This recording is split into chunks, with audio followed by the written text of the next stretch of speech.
If you have ever been underestimated because you were quiet, gentle, or chose not to show your power, Victoria S.'s story will stay with you. Her husband thought silence meant weakness. He thought her softness meant dependence. He thought another woman was an upgrade.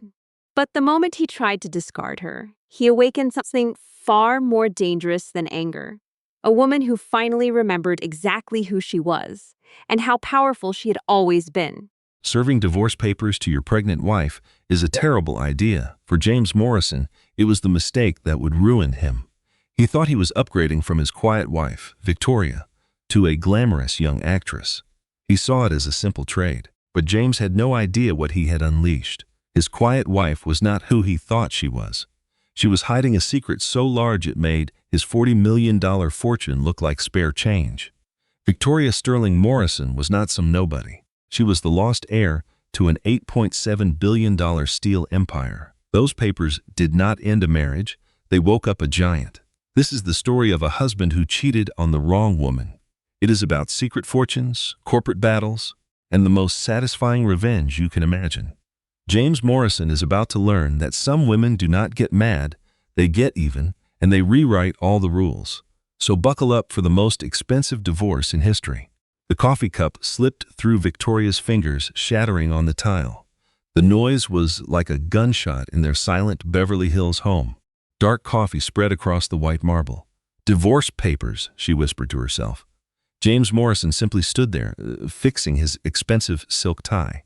At 36, he had the same sharp looks and cold eyes that she fell for 5 years ago. But today, his handsome face seemed carved from ice. I wanted to handle this with you," he said. His voice was cold and professional, like he was closing a deal, not ending their marriage. "My lawyer advised that serving you was the cleanest way." Victoria put a hand on her belly.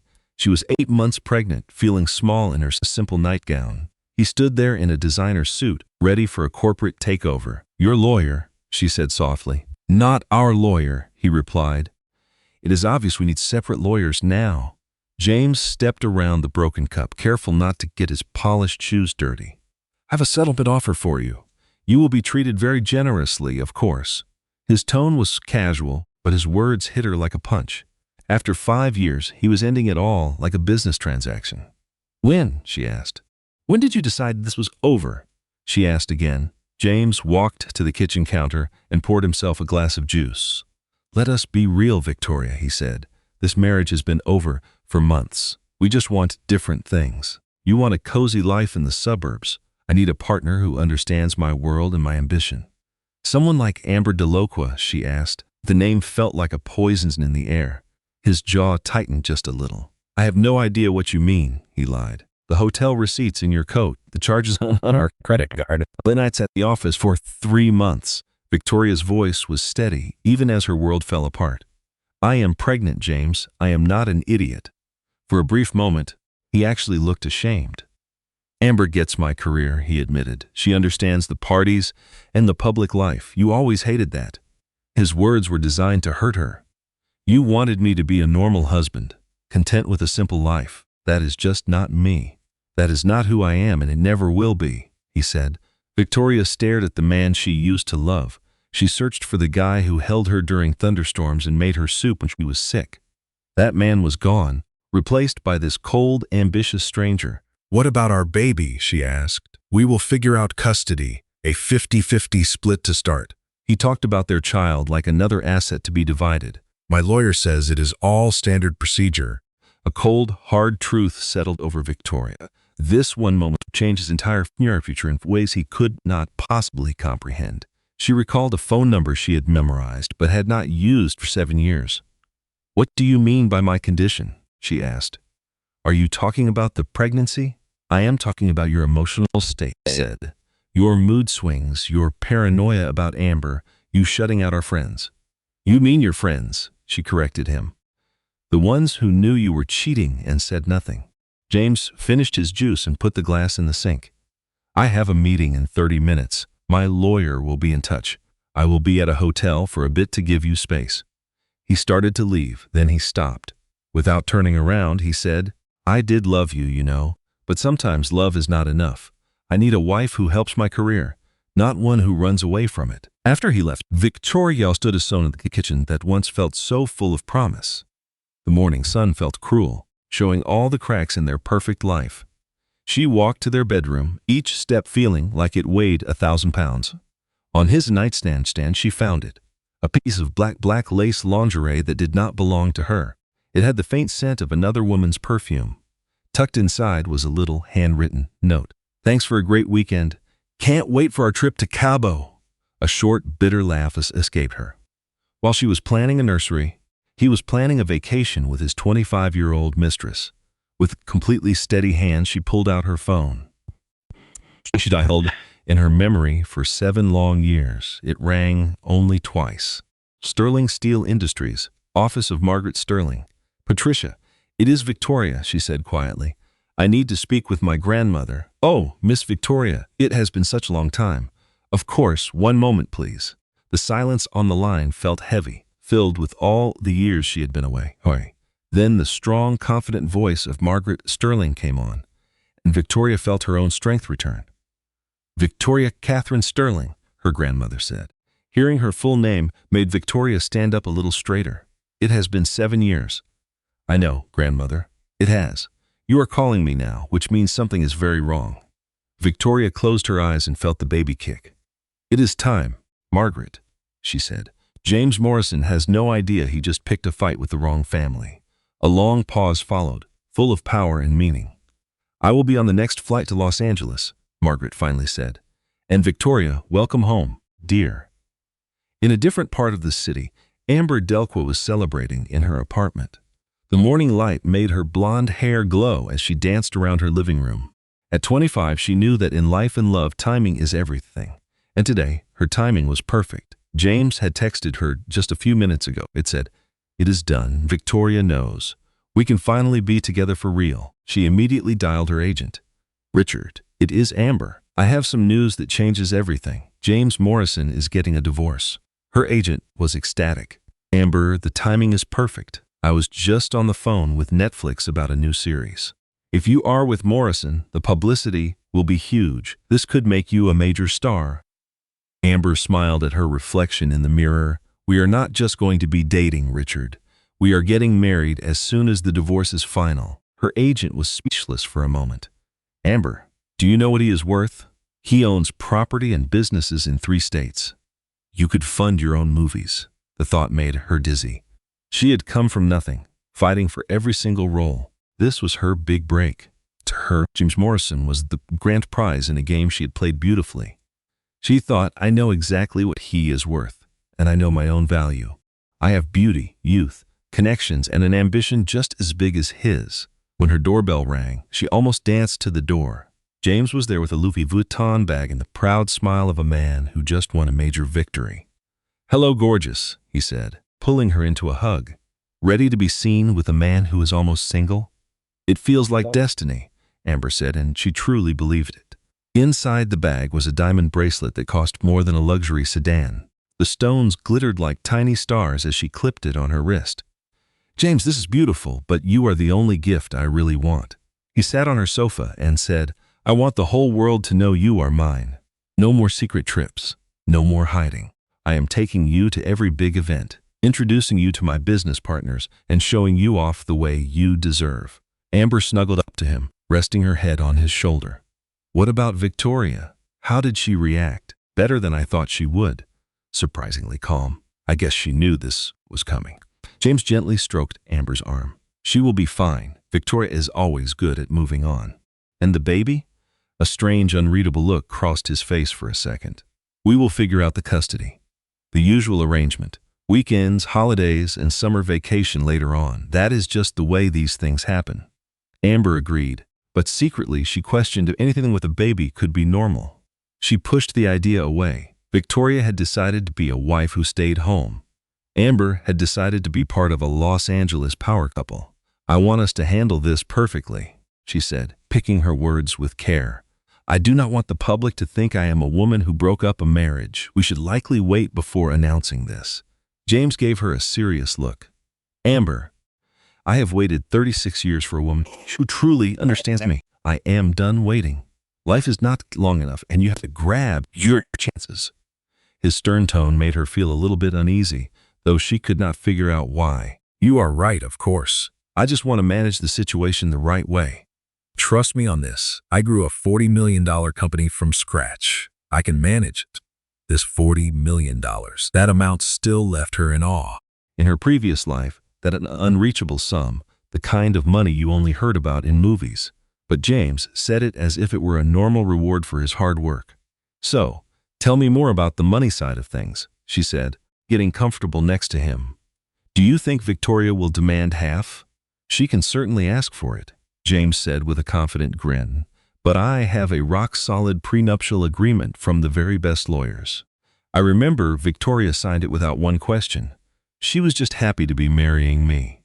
The coldness in his voice made Amber really look at him. She had never heard him use such a harsh tone before. It did not match the charming man she thought she fell in love with. "But you did love her once, did you not? In the beginning?" "I believed I did. But looking back now, I just enjoyed how simple she was. She was not like the other women in my circle. So genuine and down to earth. That was nice for a time. But I need a partner who shares my ambition. Someone to build an empire with." Victoria only wanted a plain, quiet life. "But I am not simple, Amber, and neither are you." She leaned over and kissed him, tasting his ambition. From her window, the lights of Los Angeles sparkled, a city full of new beginnings. She was born Amanda Kowalski in a tiny town famous only for its cornfields. Now, she was Amber Delacroix, a rising star in acting who was about to marry a millionaire. "I love you," she whispered. "I love you too," he answered. "I will give you anything you could possibly imagine." On the other side of the city, Victoria Sterling sat in a doctor's office, hearing the steady rhythm of her baby's heartbeat. "The baby is completely healthy," Dr. Williams said kindly. "But I am concerned about your stress, Victoria. A divorce is difficult, especially right now." "I will be all right, doctor. Actually, I think I will be much better than all right. You do have people to support you, right? Family that can help?" Victoria smiled, her hand resting on her belly. "Oh, yes, doctor. I have family. Much more than James Morrison could ever guess." Dr. Williams gave her the ultrasound pictures, and Victoria put them into her purse. She had calls to place and a new strategy to start. It was time to reclaim a legacy she had tried to run from for 7 years. James Morrison was sure he was leaving a poor, pregnant woman who had no one. He was about to learn that Victoria Sterling was hiding something much more than her sadness. She was hiding a whole empire. The Sterling mansion in Pittsburgh was built in 1892 by her great-great-grandfather, who turned a single steel furnace into a national powerhouse. The grand old home had seen 5 generations of family history, but it had never seen a battle quite like this one. Margaret Sterling stared out the library window at the falling rain. The glass was older than the First World War. At 62 years old, she still had the powerful air of a chief executive officer. Her gray hair was neatly pulled back, and her expensive suit showed her authority. The library's walls were lined with rare books and photographs that told the family story for over a century. The largest portrait was of Thomas Sterling, Victoria's grandfather, taken at the original steel factory in 1958. "Your granddaughter is coming in now," her assistant said. Margaret turned around just as Victoria came in the door. For a long moment, the two women just looked at each other. It had been 7 years since Victoria had last been in this room, after turning her back on the family business and the Sterling name. She had now come back, 8 months pregnant. She was in a simple dress, but her green eyes showed a quiet strength that was clear to see. "Victoria Catherine Sterling," Margaret said at last. "You look exhausted." "I am, grandmother. I am exhausted from pretending to be someone else. And who were you pretending to be? A nobody. Just an average woman with no family name or power." Victoria's voice was firm, hiding her pain. "I had hoped that if I was ordinary, someone would love me just for myself. It appears that ordinary women get thrown away, too." Margaret pointed to the chairs by the fireplace. "Please have a seat, my dear. Tell me everything about this James Morrison."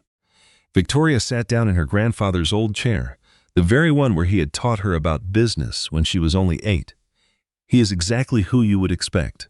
He is driven, cruel, and thinks he is the smartest person in any room. He created Morrison Innovations by himself, and it is now worth $40 million.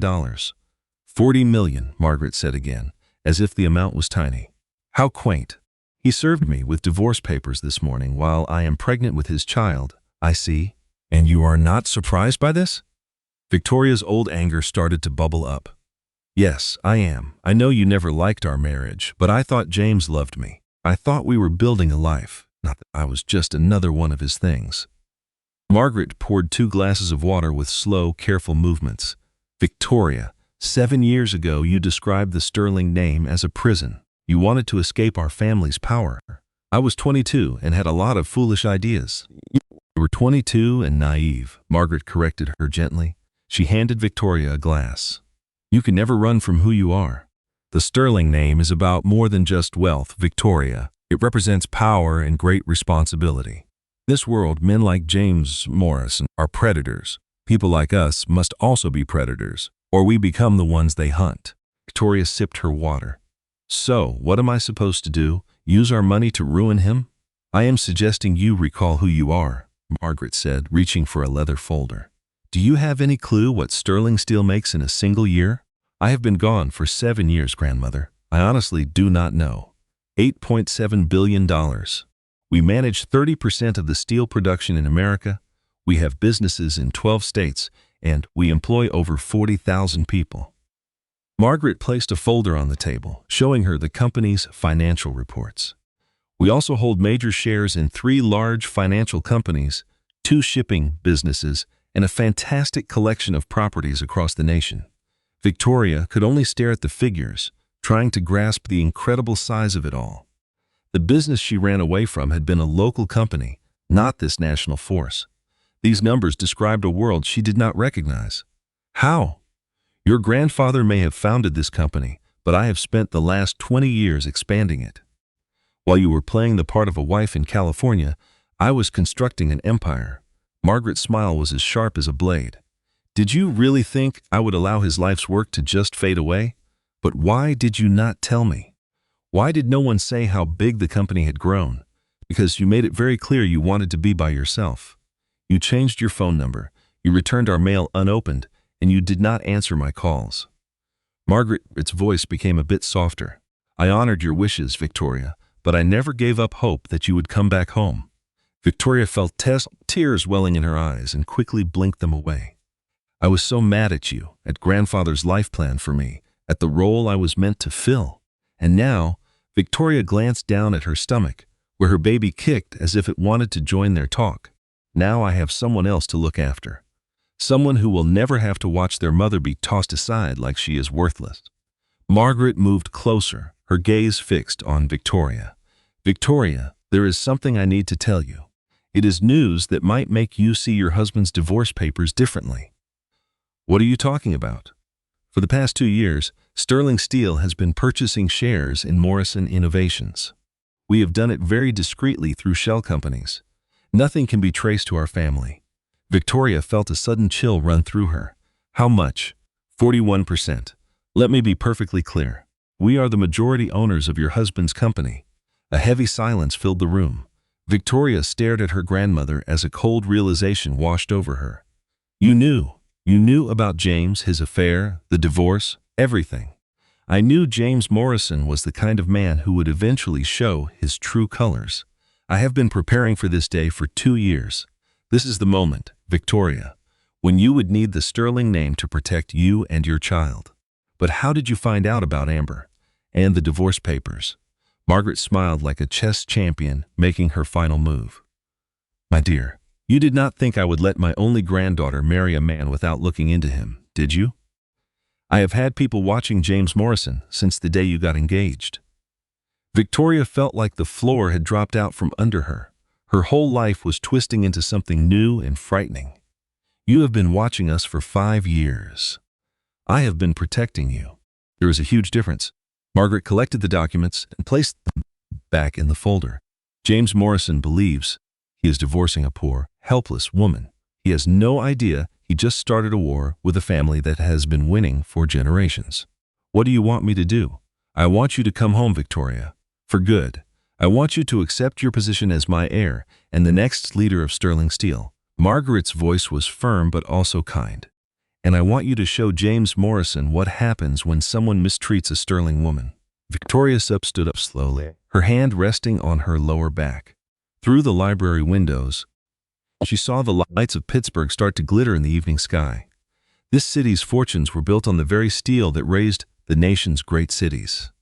"I need to make some phone calls," she finally said. "Of course. Patricia has made up the Rose Suite for you, and Dr. Elizabeth Chen will visit in the morning to check on you." Victoria stopped at the door. "Grandmother, what do you mean when you say James does not know what kind of war he has started?" Margaret Sterling's smile was as sharp as broken glass. "I mean, my dear, that tomorrow morning James Morrison is going to get an education. He will learn his wife is not the person he imagined. And when this is all over, he will wish he had treated you with respect." Walking up the grand staircase to her childhood bedroom, Victoria felt a new sense of power. It was a feeling she had not had for 7 years. The strength of her family name felt like armor. James Morrison had just made the biggest mistake of his entire life. He just did not know it yet. Victoria returned to the Beverly Hills house one last time. Sunlight streamed into rooms she once cherished, but the house now felt like it belonged to a stranger. James was in their bedroom, neatly arranging his expensive suits in beautiful leather suitcases. He had always been a very methodical man, and he was leaving in the same organized way.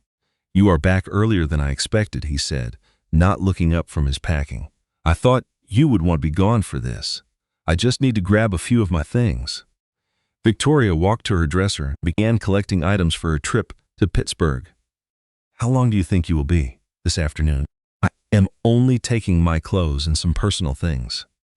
The house has to be sold as part of our divorce settlement, so you will need to find another place for you and the baby." He discussed tearing apart their life together with such calm that it made her heart hurt. But she kept her voice even. "I have already found a place to stay." "Good. I am glad you are being realistic about this." James folded a shirt with perfect precision. "My lawyer will contact you to schedule a meeting about the final agreement. I think you will find my financial offer is quite generous."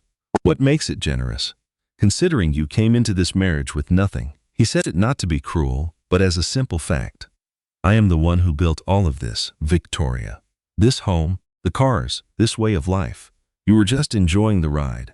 A cold knot formed in Victoria's stomach, but she kept packing her belongings. "I understand your point of view. I am not trying to be unkind, but we both know the facts. You do not have a career, you have no money, and no family to support you. The agreement we signed prevents you from making any ridiculous claims." He walked to his nightstand to get his collection of high-end watches. Victoria saw him pack the Rolex she gave him for their first anniversary. She had saved for 6 months for that watch, even selling jewelry her grandmother had given her. "James, can I ask you something?" "Of course. When did you know?" "When did you realize our marriage was finished?" He paused, holding a platinum watch. "Honestly, it was about a year ago, maybe longer. You began talking about kids and settling down. You wanted me home more often. It became very clear that we wanted totally different things in life. So you found someone who wanted what you wanted. I chose to be honest with myself instead of living a lie." James said it like it was something noble. "Amber understands my ambition. She wants to create an amazing life with me, not hide away in some boring suburban house." The doorbell rang, and Victoria heard familiar footsteps in the hall. Rebecca Hayes appeared in the bedroom doorway, her face a mask of fury. "James Morrison, I cannot believe what you are doing," Rebecca said with a sharp tone. She was Victoria's age but had a powerful confidence. She had dark hair, a direct gaze, and had been Victoria's best friend since college. "Rebecca, this is none of your business," James answered calmly. "It is now." Rebecca crossed her arms and gave him a stare that could make strong men nervous. "I had to see for myself what kind of man serves his wife divorce papers when she is 8 months pregnant. It is more complicated than you understand." "Oh, I think I get it perfectly. You found a younger woman who makes you feel important, so you decided to trade up. The fact that your wife is about to have your baby is just a small problem for you to manage." James snapped his suitcase shut. "Victoria and I grew apart. It happens. We are dealing with this like 2 mature adults." "Adults?" Rebecca's voice got louder. "You are leaving your pregnant wife for an actress who is half your age. There is nothing mature about that, James. It is just pure selfishness dressed up with expensive lawyers. Victoria watched them, and suddenly everything became clear. For 5 years, she had been the peacemaker, always downplaying Rebecca's criticisms and making excuses for James's coldness. She now wondered why she had even tried. "Rebecca, it is all right," she said gently. "James has made his decision. We just have to live with it." "No, it is not all right. Vic, you cannot let him." Just Rebecca paused and looked closely at Victoria's face. "Second, something is different. I am 8 months pregnant and my husband is divorcing me. Of course I look different. No, this is something more." Rebecca tilted her head the way she did when she was solving a tough marketing problem. "You look, I do not know, stronger." James picked up his suitcases and walked to the door. "I will be at the Chateau Marmont if there is an emergency. Otherwise, have your lawyer call my lawyer." After he was gone, Rebecca started helping Victoria pack baby clothes into a new suitcase. "Okay, you have to tell me what is going on. Where are you going? And why do you look like you just remembered a massive secret?" Victoria sat on the bed they had shared for 3 years and put her hands on her stomach. "Rebecca, there is something I have to tell you. I should have told you this years ago." "What is it?" "My real name is not Victoria Sterling Morrison. My name is Victoria Catherine Sterling. I do not see how that changes anything." Victoria took a long, steadying breath. "Sterling Steel Industries. Have you ever heard that name? The Giant Steel Company? Of course, they are huge. They are a big sponsor for the Pittsburgh Symphony. Their name is on half the buildings downtown." Rebecca's eyes grew wide with astonishment. "Hold on, Sterling? Your actual last name is Sterling?" "My grandfather was Thomas Sterling. He built Sterling Steel from nothing and made it one of the biggest manufacturing companies in the country. My grandmother Margaret has been in charge since he passed away 15 years ago." Rebecca just stared at her for a long moment. "Are you saying you come from money?" "I am saying my family is extremely wealthy. Like $8.7 billion in annual sales wealthy." "Oh my goodness, Victoria, 8 billion. Rebecca slowly sank into a soft chair in the bedroom.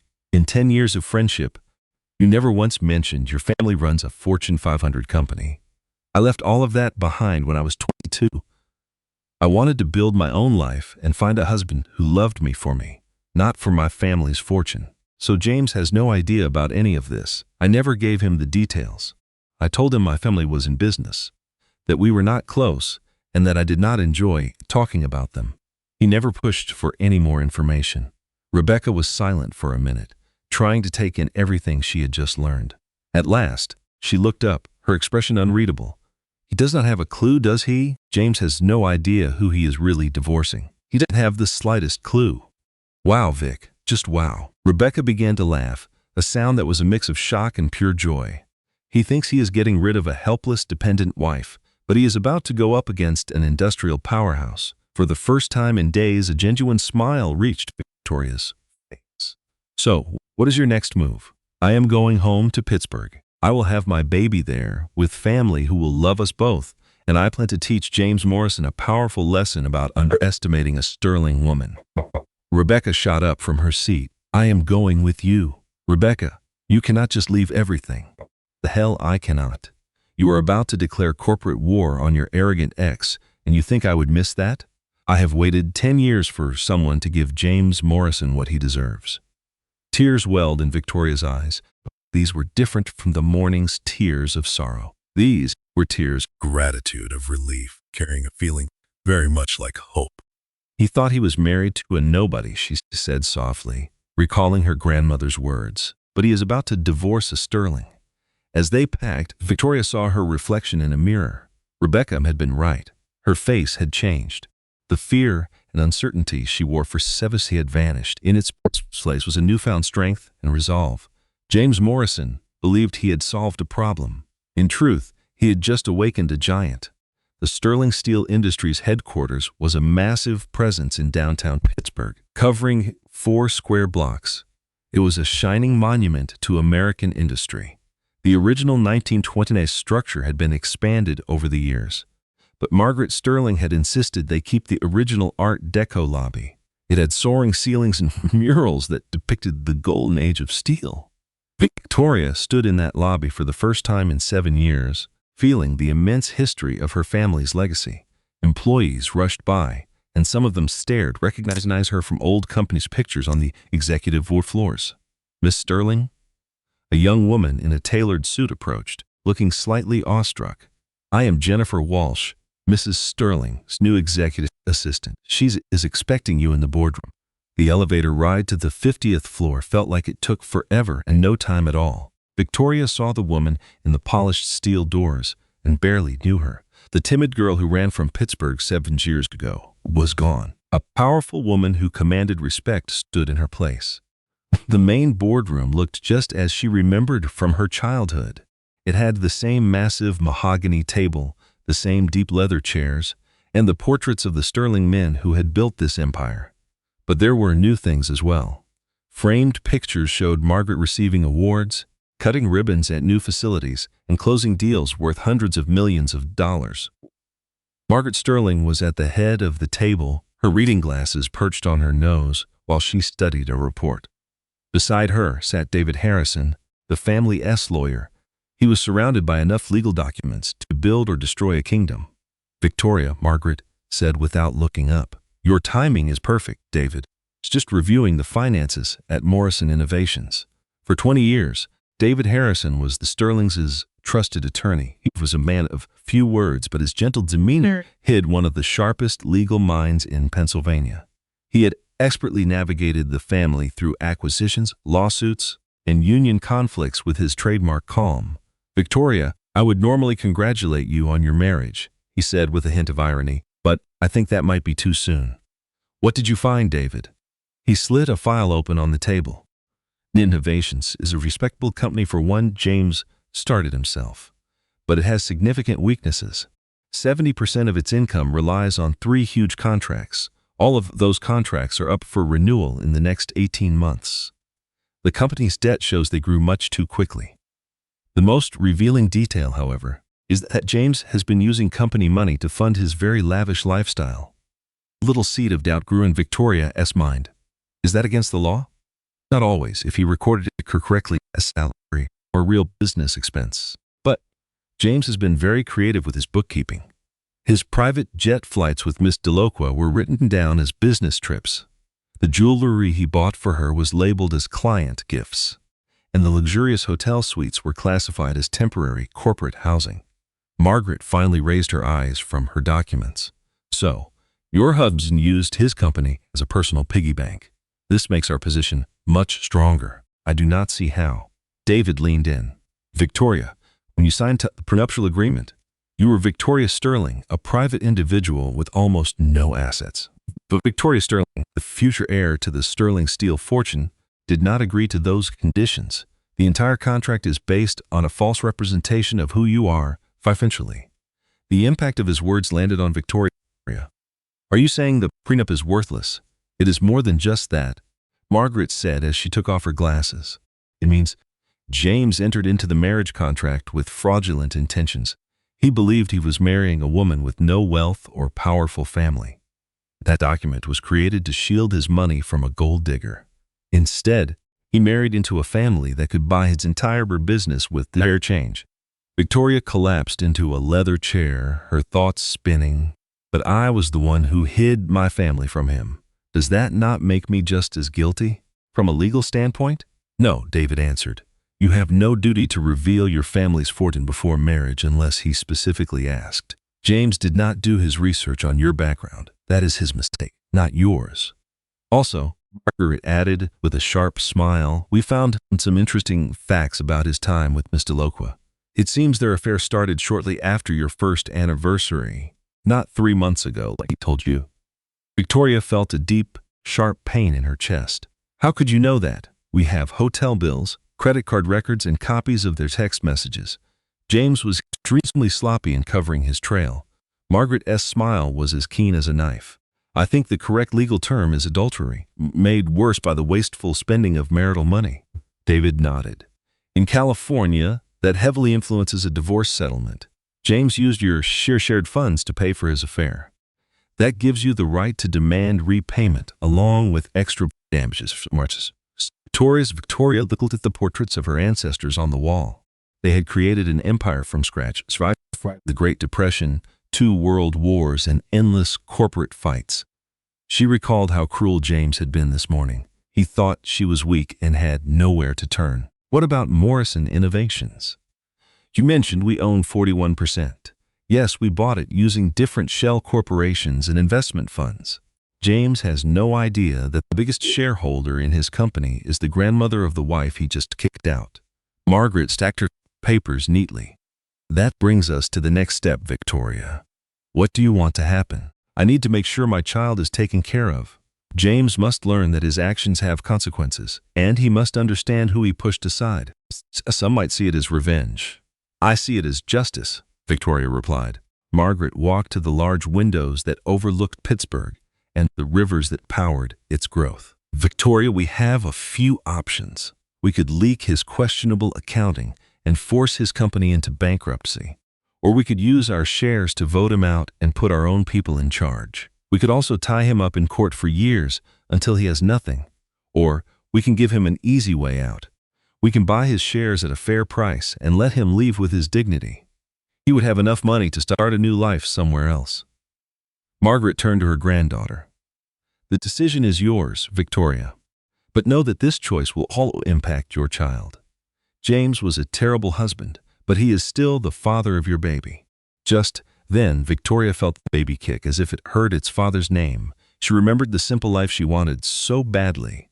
She had been ready to give up her entire inheritance for that peaceful dream, but it was never real. James never loved her as she had loved him, but she could ensure their child would not pay for their parents' errors. I want him to know, she said at last. I want James to know who I really am and what he lost. But I do not want to completely destroy him. I want him to decide his own future. A faint smile appeared on Margaret's lips as if this was the answer she had hoped for. David, prepare an offer to buy James Morrison's remaining stock. Give him the fair market value. No fines, no games, just a clean exit. But if he says no, Mr. Morrison will discover the cost of fighting a family that is not lost in over 100 years. As Victoria left the building that afternoon, a feeling of peace settled over her. For 7 years, she had been hiding from herself. Now she was finally reclaiming her identity. James wanted to divorce a nobody. He was about to negotiate with an empire. In his office, James had the papers that had just shattered his perfect world. The letter came from Blackstone Pearson Associates, a top law firm in Pittsburgh. What it said was deeply confusing and also very scary. He told his business partner, "Read this again, Marcus." His partner seemed just as shocked. Marcus Reed was his old roommate from college, the best man at his wedding, and the very first person who saw potential in his company. At 38 years old, Marcus was the calm anchor to James' driving ambition. Marcus read the letter out loud. It says, Sterling Steel Industries wants to acquire Morrison Innovations. He continued, a private buyout. They are offering to buy all the shares, including yours. The price will be set by an independent appraiser. James echoed the name Sterling Steel. I do not know them. Marcus replied, I do, as he put the letter down and turned to his computer. They are massive, James. A Fortune 500 company. They work in steel, manufacturing, and construction, right here in our city. Why would they be interested in a technology firm? To expand their business. Rich people do what they want. Marcus Stursk found the Easting Steel website, and they both looked at the company details. My gosh, James, look at these figures. $8.7 billion in revenue each year. They have 40,000 employees in 12 different states. A terrible feeling started to grow in James's stomach. This does not make any sense. How does a corporation that large even know about us? Somebody must have told them about us, Marcus has said, leaning back in his chair to think. James, this is not a random offer. It is very targeted, and the timing fits perfectly with your divorce. Someone with a lot of money and influence wants your company, and they want it immediately.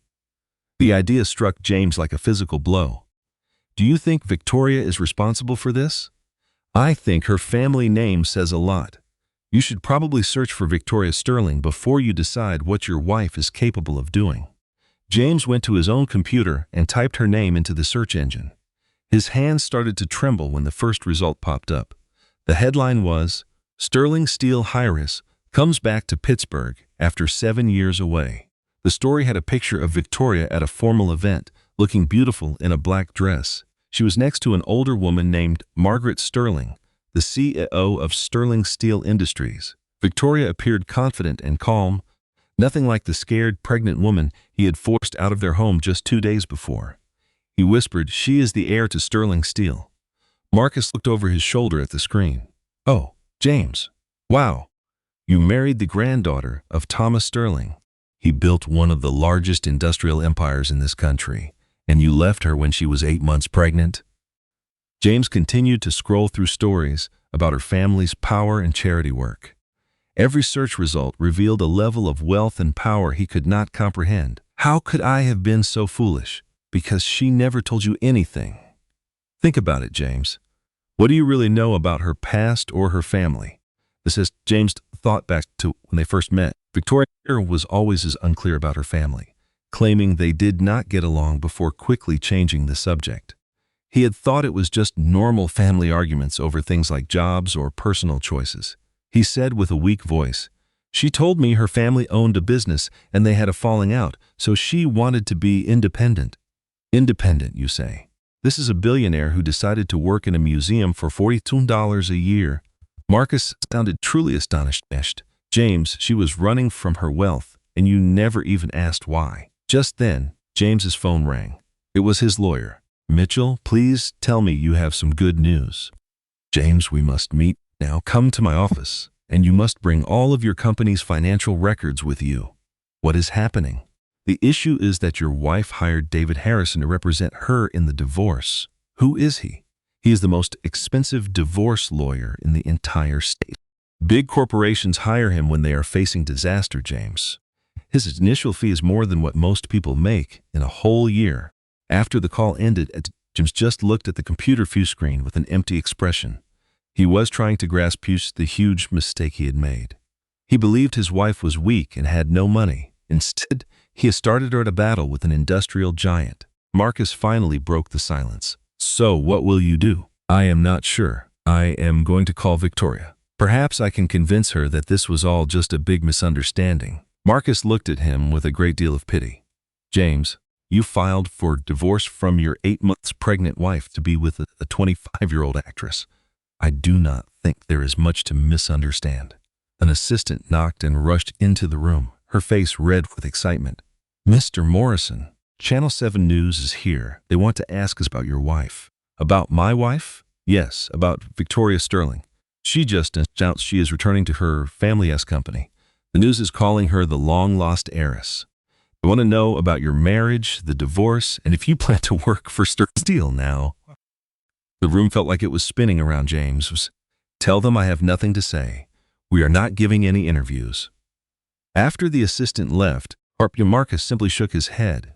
"The most unbelievable part is if you had simply been a good husband, you would be joining one of the richest families in America. But you threw that all away for an actress who is probably planning her escape from you at this very moment." James thought about Amber. He remembered her excitement over his $40 million company. She dreamed of them becoming a famous and powerful couple. $40 million felt like a huge amount of money compared to other tech business owners. But next to $8.7 billion, it was nothing. Right at that moment, his phone vibrated with a text from a number he did not know. The text said, "James, we should talk. This does not need to be hard." It was from Victoria. He stared at her words and thought about the woman he had married 5 years ago. He remembered the quiet Victoria who liked staying home instead of going to big parties. The Victoria who seemed happy with their simple life and never asked for expensive gifts. This was the very same woman who could have bought his whole company and not even noticed the money was gone. "Marcus, I have made a terrible, life-altering mistake." Marcus just answered, "Yes, James, you have." Outside the office window, the city of Los Angeles stretched out below, a place of big dreams and intense ambition. For 15 years, James had poured his life into building his company.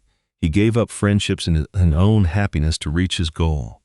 He now understood that real power had been living in his own home the whole time. But he had been too arrogant and blind to see it. His phone began to ring. It was Amber.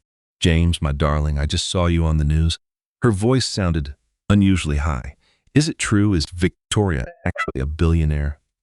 James looked down at the buyout offer on his desk. He looked at the search results on his computer screen. Then he considered the future he had just thrown away. Amber, it is true. The complete silence that followed on the other end of the phone told him everything. The boardroom at Sterling Steel had welcomed world leaders and important people, but Victoria was sure it had never felt this way before. The feeling in the room was thick with tension, regret, and a growing anger. James Morrison sat at the far end of the long table with his lawyer, looking like a man whose whole life had just fallen apart. He had lost weight in the 3 days since they had last spoken. His expensive suit did not hide the deep exhaustion in his eyes. Victoria sat in the chair that once belonged to her grandfather. Her grandmother, Margaret Sterling, sat to her right, and David Harrison was on her left. Behind them, paintings of the past Sterling family leaders seemed to look down with a silent judgment. Victoria, James began, his voice low and shaky. You look good. Thank you, she replied politely. Her voice was cool and distant, like she was talking to a stranger.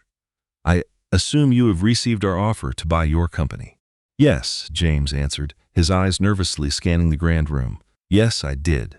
Then he confessed, I never imagined this conversation happening like this. Margaret Sterling spoke for the first time. Mr. Morrison, how did you imagine it would happen? I thought we would meet in a coffee shop, or maybe a lawyer's office. I thought we would talk about the baby and how to split our things. He looked straight at Victoria. I never, not once, thought my wife was the heir of a great American dynasty. Your estranged wife, Victoria corrected him softly. And James, I am the heiress, not the heir. There is an important difference. David Harrison then opened a folder on the table. Mr. Morrison, we are making you a very generous offer. Sterling Steel proposes to buy your remaining 59% of Morrison Innovations. The value will be fair and decided by an independent company. It will give you plenty of money to begin a new life somewhere far away. James S.'s lawyer, a nervous man named Mitchell, looked like he wished he had never taken the case. He leaned in and asked, and what if Mr. Morrison turns down our offer? Margaret said calmly. Then Sterling Steel will simply use its power as the majority owner. We will reorganize Morrison Innovations to fit our company's plans. This could mean we nominate Mr. Morrison as the chief executive. The warning was so polite that James felt its chill only after a moment. Are you saying you'd fire me from my own company? We are saying we would fire you from our company, Victoria corrected him. Morrison Innovations stopped being your company 2 years ago. My family started buying your stock then, using different shell companies. Why? His voice was filled with hurt. Why lie to me for 5 years? Why hide who you are? Victoria paused, her hand placed gently on her pregnant belly. I needed someone to love me for me, not for my family's money. For 22 years, I saw men transform the second they heard my last name. I just wanted one person who could love Victoria, not the Sterling heiress. But you denied me the chance to love all of you. You decided that for me, did I? Victoria's tone was soft but had a new power. Answer this, James. What would have changed if you knew about my family's wealth when we first met? Nothing at all, he answered fast. It would have been the same. Really? You would not have tried to be more charming or worked harder to win me over? Victoria leaned in a little. You would have seen the woman you loved, not a business deal. James started to protest, but he stopped. He knew the truthful answer was not what she wanted to hear. Her fortune would have changed how he pursued her. He would have chased her with more intensity, hoping to get to her family's money.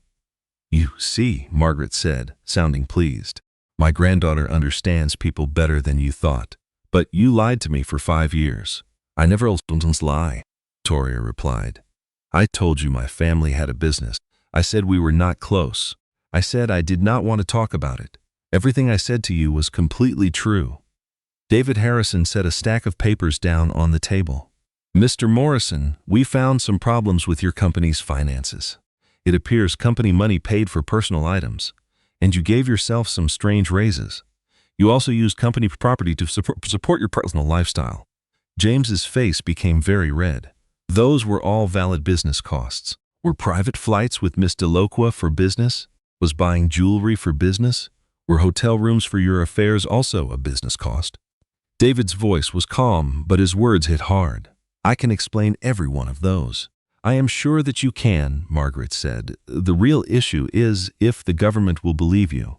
The Internal Revenue Service and the Securities and Exchange Commission may be very interested in how you do your books. The quiet in the room was heavy and uncomfortable. James glanced at the paintings of powerful men, then at the wife he had completely underestimated, and then at the future he had ruined. Victoria, I need to ask, he said quietly. Did you know all along, when we married, did you know your family planned to buy my company? Victoria looked right at him, her eyes steady. No, James. My grandmother bought that stock and I did not know. She did it to protect me and our baby. I found out about it just 3 days ago. But you went straight to her.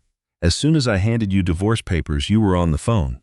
Yes, she agreed, her voice now firm. For 5 years, I made myself small to fit into your life. Then I remembered who I really am. I called my grandmother because you turned our marriage into a business deal. So I decided to treat it like a business deal. James stared at the papers, at numbers that stood for 15 years of his work. The offer was good, more than he deserved. But taking it meant that rich people could buy anything he created. What happens to my company if I take this offer? It will join with Sterling Steel Industries, Margaret explained. We will keep the Morrison name and all your employees. Your company will run just like before, but with more money and chances to grow. And if I say no? Then you will find out what happens when a man with $40 million goes to family with $8 billion. Margaret gave him a very sharp smile. James, you have been playing checkers. We are playing a much harder game of chess. You can take our very good offer, or you can find out just how badly you are outmatched. James's lawyer whispered something to him. James nodded his head slowly. I need to think about your proposal for a while. Certainly, Victoria said. Take all the time you want.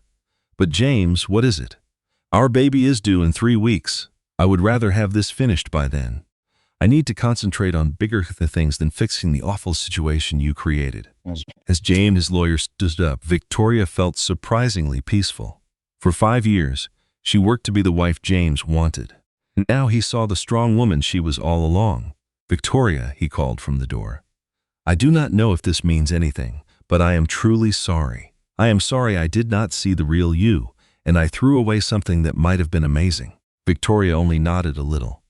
Some apologies arrive too late to matter, and some errors are just too big to be fixed. After James was gone, Margaret looked at her granddaughter with pride. You handled that perfectly, my dear, just perfectly. Victoria looked out at the Pittsburgh City view, a place her family helped build. Grandmother, am I being too hard on him? My love, you are being just as strong as you need to be. James Morrison made his choices. Now he must face the results. Margaret gathered her papers. The only question that remains is what you will do now that you are free? Victoria smiled when she felt a kick from the baby. I believe I will create something wonderful. It will make you and grandfather so proud. You already have, my dear, Margaret said softly. You already have. Far away, Amber DeLoqua sat in her apartment, looking at her computer in shock. The information on Victoria Sterling went on and on, each new detail more stunning. The news headlines became worse with every click. A steel fortune heiress was back in Pittsburgh after 7 years away. Victoria Sterling was now leading her family's huge company. One story called her the daughter who came home. Her phone had been vibrating for 2 whole hours. She quit answering after the third call from a gossip magazine asking about the husband of the steel heiress. Her new situation was quickly turning into a nightmare. She was now part of a very big and very public affair. James showed up at 6:30 that night. He seemed tired and looked much older than his 36 years. His hair was a mess, his tie was undone, and he looked like someone who just heard awful news. You look awful, Amber said as she poured herself a large glass of wine. I feel awful, James replied. He fell onto her white couch, the very same one they used to celebrate Victoria's cluelessness 3 days ago. Amber, he told her, your wife is rich enough to purchase both of us and not even notice the cost. Yes, James, I think we need to talk about that. He turned to her, his focus suddenly sharp. What have you found out? I found out Victoria Sterling is the granddaughter of Thomas Sterling. He built an $8 billion company. I also know her grandmother Margaret is a legend in American business. I know your wife pretended to be normal while sitting on a huge pile of money, a pile that makes your company seem like a kid's lemonade stand. James flinched at her harsh tone. It is more complex than it seems. Really? Amber set her wine glass down with great care. From my point of view, it is very clear. You left a billionaire's daughter for an actress with maybe $50,000. Even I get how that adds up, James. Amber continued. Victoria never told me about her family. She did not talk about the money. How could I possibly know? Did you ever ask? Amber shot back. Did you ever ask her one time about her money? Did you think it was normal for a woman with a master's degree to be happy making $40,000 a year? Amber's voice started to rise. Did that not seem weird to you? Or that money did not interest her? She did not want expensive gifts or act impressed by your achievements? James did not speak for a long moment. No, he finally said. I thought she was just not like the others. More real than the other women I dated. More real? Is that what you honestly thought? Amber started to pace back and forth in her silk robe. James, do you realize what this does to my career? To my name? What are you talking about? He asked. I am talking about how I am now the woman who ruined a billionaire's marriage. I am the villain who stole a pregnant woman's husband. She let out a laugh that sounded sharp and pained. Do you know what this industry does to women like me? Especially with a baby in the picture. James just looked baffled. But you are beautiful and talented. You are ambitious. That has not changed. James, you sweet, clueless man. This changes absolutely everything. Amber paused, her eyes locking onto his. A few days ago, I was with a tech founder worth $40 million. It was a wonderful story. Two ambitious people building a life. Now, I am just the actress who wrecked a perfect marriage for cash. Cash that is nothing compared to his wife's fortune. The real weight of her words finally seemed to register on his face. So, what are you telling me? I am saying that being with you is professional suicide for me, and for you, it is probably financial ruin. Amber's phone started buzzing again. She peeked at the screen. That is my agent. The third time he has called in an hour. She finally answered it. Richard, I know what you are going to say. Amber, we have to fix this right now. The gossip sites are calling you a professional homewrecker. This is not the kind of attention that gets you big movie roles. I know, she said. Do you? Because I have already heard what from 3 casting directors. They want to know if you are free for other woman parts. Small roles, Amber. The mistress, the secretary, the bitter ex. That is what this is doing to your image. When the call ended, Amber looked at James with a hint of sympathy. My agent says I need to release a public statement. I have to distance myself from you and say I regret the pain I caused Victoria and her unborn baby. You cannot be serious. I am deadly serious, James. I came to this city with just a dream and a bus pass. I have worked for 7 years to build this life, making contacts, finding chances. I will not let your personal mess tear it all down. James shot up from his seat, his face red with shame. So that is all? You are just walking away? I am looking out for my own best interests. Just like you were when you handed your pregnant wife divorce papers. Amber's voice was now calm in all business. James, you bet that your freedom was worth more than Victoria. I am betting that my career is worth more than you. But I love you, he pleaded. I left my marriage because of you. You left your marriage for the idea of me you created, she corrected him, for a younger woman who made you feel important. Amber moved to her bar for more wine, her steps surprisingly steady. But I never loved you, James. I loved what you could provide for me. Success, safety, and a ticket to a world I desperately wanted. The truth settled in the silent room like a heavy stone. You were never in love with me. I was in love with the lifestyle. I loved the fancy dinners, the private planes, and the expensive gifts. I loved being seen with somebody powerful. Amber's admission was cold and honest. But in love with you? A man who would leave his pregnant wife for someone else?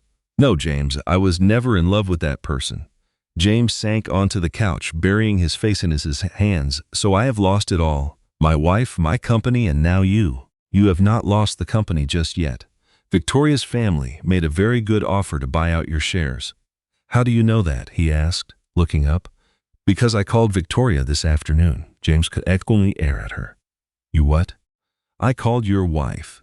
I asked to see her. We had coffee. Amber's smile was confident and sharp. She is a very impressive woman, you know. Far more composed than I imagined. What did you tell her? I told her the truth. I explained that I went after you because I thought you were rich and powerful, and I said I was truly sorry for the pain I caused her and her child. Amber drained her glass. Victoria Sterling made me an offer I could not possibly turn down. What was it? It was the kind of opportunity that changes a life, James. It made me realize how small we were both thinking. Before James could say a word, Amber's doorbell chimed. She checked her phone and smiled. A real smile this time. That is my car to the airport. I have a meeting in Pittsburgh tomorrow. Pittsburgh? Why there? My future, Amber said, grabbing her coat. Victoria offered me something you never could, James. A chance to build something real. James watched, stunned, as the woman he gave up everything for walked out. Amber, wait. We can figure this out. We can find a way. No, we cannot. She stopped at the door, looking back almost with pity. James, you are about to learn what real power is. It is not about $40 million. Real power is having $8 billion and knowing how to use it. What did Victoria give you? He asked. Amber's smile was filled with pure excitement. She made me the head of Sterling Steel's new media division. I will be creating and running major new projects. I have no budget limit and total creative freedom. She opened the door, and a cool evening breeze swept into the room. She gave me my dream career, James, and all it cost me was you. After she was gone, James sat alone in her perfect apartment. The modern furniture and art once felt like the start of their new life. Now they just looked like a set for a play that had failed. A play where he was the only one who lost everything. His phone buzzed. It was a text from Victoria. The offer is good until Friday, James. After that, we go a different way. Choose well. James looked around the empty room, the life he thought he wanted, a life that was now fading away in front of him. In 3 days, he lost his wife, his child, his company, and his lover. Victoria Sterling said it best. Every action has a consequence. He was finally seeing his. The meeting room felt small and stuffy. It was a big change from the grand boardroom at Sterling Steel, but it was neutral ground for a final deal. James sat across from Victoria and studied her. She looked completely different from the woman he had given divorce papers to a week ago. Victoria was wearing a dark blue suit that probably cost more than his car. Her hair was pulled back, showing off her strong jaw and her piercing, smart green eyes. Even at 8 months pregnant, she had a quiet power that made everyone in the room pay attention. Next to her sat David Harrison, holding stacks of legal documents with the smug look of a chess master who had already won. James's lawyer, Mitchell, seemed like he wanted to be anywhere else. David was the first. Mr. Morrison has seen our proposal. We are here to sign the final papers. James took a long, slow breath. Actually, I have decided to reject your offer. A thick silence fell over the conference room. Victoria's expression did not change, but the air was suddenly heavy with tension, like the calm before a storm. I see, she said, her voice low, and may I ask why? Because Morrison Innovations is my entire life. 15 years of working 18-hour days, of giving up everything for an idea no one else believed in. James's voice grew steadier as he spoke. I am not going to just hand it over to some giant corporation. Mitchell looked horrified. James, maybe we should talk about this privately. No. James raised a hand to stop him. I have made up my mind. I will fight for my company in court, no matter how many years it takes. Victoria glanced quickly at David Harrison, and James saw a flicker of what looked like pity in her eyes. James, she said gently, I was hoping we could settle this peacefully, for our child's sake. But if you insist on a fight, then you will get one. What do you mean? David opened a large binder and spread several documents on the table. Mr. Morrison, we conducted a full audit of your company's finances. The findings are very interesting. A cold knot tightened in James's stomach. What kind of audit? The kind that shows you have been using company money for personal things. The kind that proves you filed false expense claims and probably committed tax fraud. David Vestone was clinical and detached. The kind that comes right before very bad news. Mitchell leaned in, whispering urgently, Hold on. We have hotel bills from your trips with Miss Delacroix, all charged to the company. We also found jewelry receipts for $60,000, marked as client gifts, but with no clients listed. We have records of you taking the company jet for personal vacations. but logging them as business trips, David said, his voice flat. Do you want me to go on? All the color drained from James's face. Those were all legitimate business expenses, were they? Can't you explain how a romantic trip to Mexico helped your company? Or could you tell us which clients received that very expensive jewelry? The room was deathly quiet, except for the sound of James' own ragged breathing. And that is not all, Victoria added quietly. James, we found out you lied about your earnings to get investor funding. You inflated your user numbers, and you created fake contracts. James felt his whole world start to crumble. How could you know all that? We have watched your company for 2 years. We know everything, James. Every lie, every secret, and every shortcut you used to make this business look better than it is. Mitchell was sweating, writing notes as fast as he could. James, we need to discuss a settlement. It gets much worse, David said without any sympathy. We found you used Victoria's social security number to get a business loan without her permission. That is a serious crime, Mr. Morrison. It is a federal offense. James felt like his heart was breaking. Victoria, please. We can fix this. I know I made mistakes, but mistakes? For a moment, Victoria's calm expression cracked, revealing the deep pain and fury she had hidden. James, you did not make mistakes. You made choices to cheat investors, to avoid taxes, and to steal from your own company. You did all this while sending me divorce papers so you could marry your new girlfriend. I never wanted any of this to happen. Yes, you did. Victoria's voice was as soft as silk, but as sharp as a razor. You wanted every bit of it, James. You wanted to get rid of me. You wanted to use company money for your affair. You wanted to lie to everyone who got in your way. James scanned the room, seeing only disappointment and disgust on the faces staring at him. He thought of Amber, his mistress, living her new life in Pittsburgh on his money. He thought of reporters calling, asking about his connections to a powerful family. He thought about the federal charges David Harrison just listed. What do you want? He asked, voice a faint whisper. We want you to accept the truth, Victoria said. Sign over your company, take our money, and start a new life somewhere far away from here. And if I say no? David Harrison gave him a cold smile. Then we will give all of this evidence to the federal government. You will be stuck in court for the next 10 years with no money, and your name will be ruined. The choice is yours, Mr. Morrison. James felt his final bit of defiance disappear. He had been thoroughly defeated by people he had terribly underestimated. How much time do I have to think about it? Victoria looked at her luxury watch. My water broke 20 minutes ago, James. I am having contractions every 5 minutes. So you have until my driver can take me to Presbyterian Hospital. Suddenly, the room was full of motion. Mitchell jumped up, sending papers flying. David started packing his briefcase quickly. Victoria stayed still, her breathing controlled but strained. You are in labor, James asked, finding it hard to believe. Right here. Right now. This means our son is about to be born into the world you made for him. Victoria let David help her stand up. She moved carefully but with incredible strength. Make a choice, James. This is the last decision you will ever make that involves me. James looked at the woman he was married to for 5 years. He thought he knew everything about her. Now she was giving birth to his son while taking his entire life apart. Victoria, I will sign the papers. Her voice softened, becoming almost kind. Sign them and leave. Build a new life somewhere. Be the kind of man our son can look up to, even if you were not the husband I needed. Another contraction started, and Victoria gripped David's arm, her breathing sharp and focused. When it was over, she looked at James with a hint of forgiveness. I was in love with you, she said, her voice strong. I loved you so much that I left the world I was born in. I loved you so much I hid from my family for 7 years. I thought our marriage was more important than money or power or my family's name. Victoria, but you did not love me enough to be honest. You did not love me enough to keep your promises. You did not love me enough to show me respect when you decided you did not want me anymore. She stood up straighter, her voice growing louder despite her pain. So now you must live with the consequences of your actions. James took the pen from Mitchell, his hand shaking.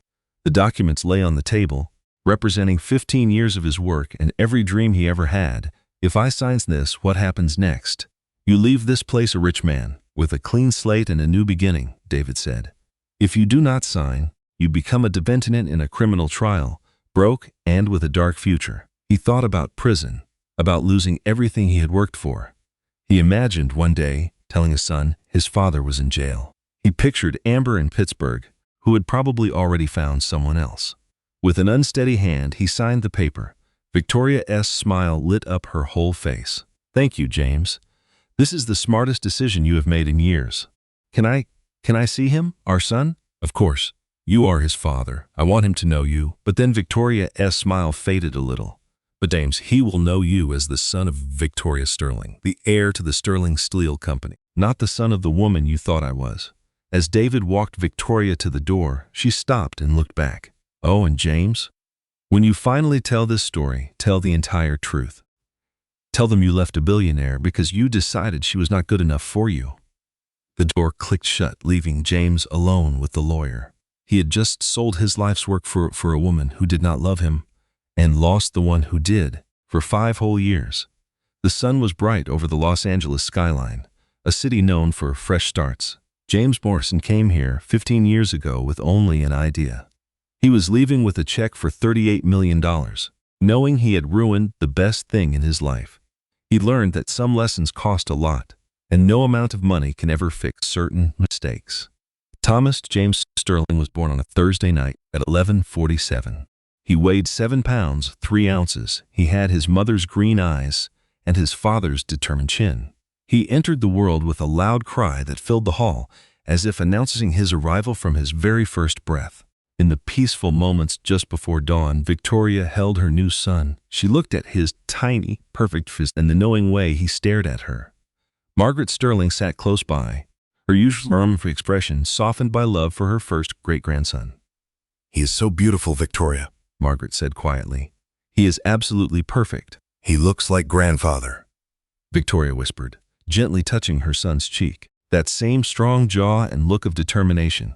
I am certain he has the same spirit." Margaret softly stroked the baby's fine hair. "Thomas James Sterling, your grandfather would have been so incredibly proud."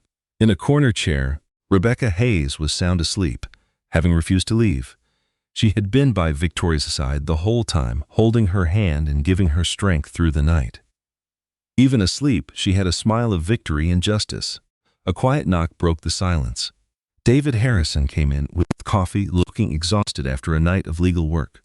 "How is everyone doing?" he asked in a low voice. "Feeling rather triumphant," Victoria answered, smiling at her son. "How did James handle the final documents?" "He was much more composed than I thought he would be. He signed every single page without a fight, including the privacy and custody papers." David sat down, his voice steady and calm. He asked if he could come today to see his son. Victoria thought about it for a second, then turned to her grandmother. "What do you think?" Margaret's face was hard to read. "That is for you to decide, my dear. You have earned the right to choose the terms that you feel are right."